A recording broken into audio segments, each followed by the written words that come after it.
They say a perfect life is nothing more than an illusion.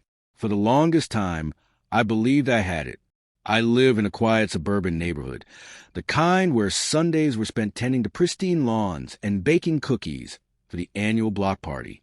At the center of this idyllic life was my wife, Anna. She had a natural charm, an effortless way of making everyone feel like they mattered. To me, she was everything. My love, my confidant, the one who turned our house into a home. We had a rhythm, an unspoken routine that made life feel seamless. Anna took care of the little things I often overlooked, remembering anniversaries, planning family dinners.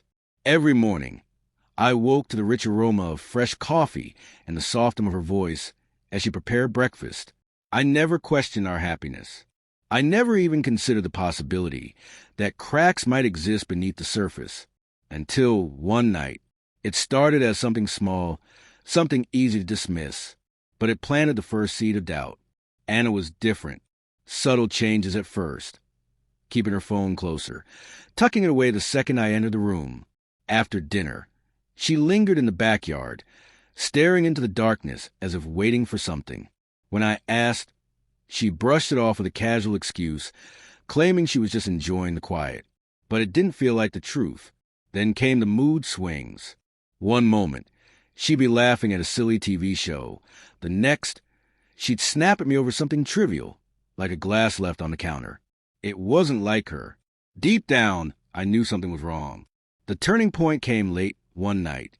I had been working in my home office, the dim glow of my computer casting long shadows across the room. That's when I heard footsteps.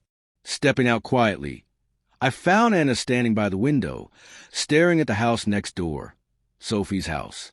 Sophie had moved in a few months earlier, a young, recently divorced woman with an effortless magnetism.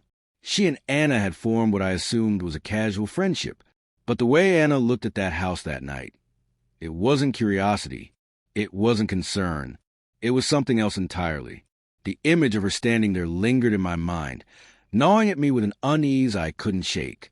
I started paying closer attention. Sophie had always seemed harmless, just another neighbor going about her life. I had exchanged polite greetings with her, nothing more. But now, I wondered if I had missed something. One night, I decided to follow Anna. She had gone to bed early, or so she said. But when I checked our room, the bed was empty, heart pounding. I slipped on my shoes and stepped outside, keeping to shadows as I watched her move through the darkness, straight to Sophie's house. She glanced over her shoulder before disappearing inside. I waited, motionless. She didn't come out for over an hour. The next morning, I casually brought up Sophie's name, watching Anna's reaction. "She's been through a lot," she said dismissively. "She's lonely. I've been trying to be there for her." She smiled, but it didn't reach her eyes. I wanted to believe her. I really did. But doubt had already taken root. Over the next few weeks, her visits to Sophie's house became more frequent. Her excuses grew weaker. The tension between us thickened. One night, I reached my breaking point. Slipping into Sophie's backyard, I crouched behind a fence, peering through a small gap. Their voices drifted through the night, hushed but urgent. "He can't find out," Anna whispered. "It would ruin everything." Sophie's response was muffled, but it was enough. They were hiding something. I wasn't ready to confront her. Not yet. I needed proof. The betrayal burned inside me, slow and smoldering. If Anna could keep secrets, so could I.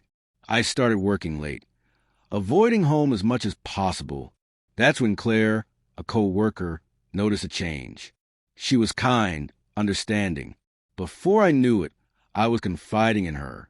It was an affair, not really, but it was something, a connection I hadn't felt in a long time.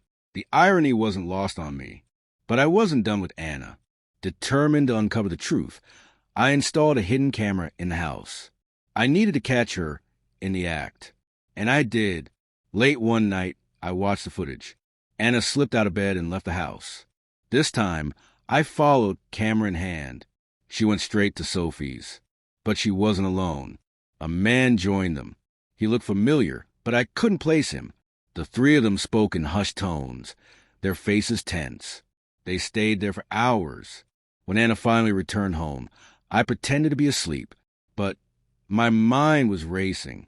The next day, I searched her computer, emails, receipts, messages. And that's when I uncovered the truth. Anna wasn't sneaking off to see Sophie. She was paying a private investigator. She suspected me of having an affair. The man I had seen? He was the investigator, gathering evidence. Against me, the irony cut deep. While I had been trying to expose her secrets, she had been digging into mine. But that wasn't the end. Sophie wasn't just an innocent bystander. She had her own agenda, one that bound us all in a tangled web of deception. Everything came to a head on a stormy night, a confrontation that shattered the illusion of our perfect life. Secrets spilled into the open, accusations flew, and in the end, none of us walked away unscathed. Now, as I sit here, sifting through the wreckage of what once was, I realize the truth was never black and white. Anna wasn't innocent, but neither was I. And Sophie? She was a spark that set everything ablaze. The only question that remains, can we rebuild from the ashes,